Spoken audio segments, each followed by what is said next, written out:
นางเฝ้าหวดเขาคือเก่าครับพี่น้องนี่หนึ่งเขาไว้เบิ่งเด้อ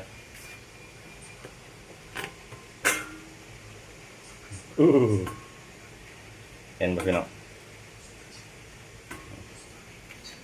ในรอบข่าวซุกกันช่วยข่าวเลยนี่ช่วยข่าวนี่ลูกเป็นผู้ช่วยพอเป็นผู้หนึ่ง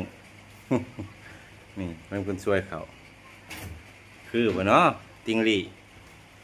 โอ้ช่วยเขาให้พ่อ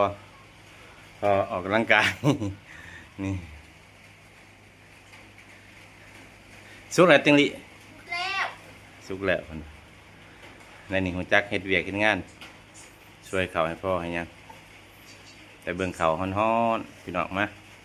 มึงใกล้ๆอายตัวๆแล้วนี่เห็นปะ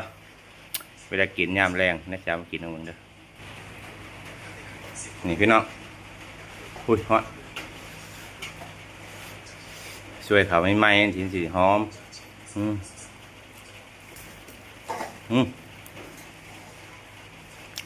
หอมเพื่อเก่า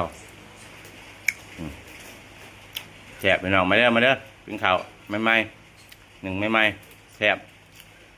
มาใส่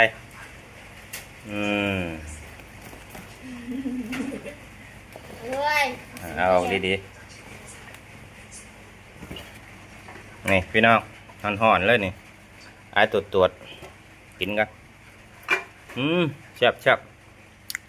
เขาไม่ไหม้นี่พี่น้องเด้อหนึ่งไม่ไหม้นี่ห่อนตรวจเลยมากินกับยังกระแซ่บ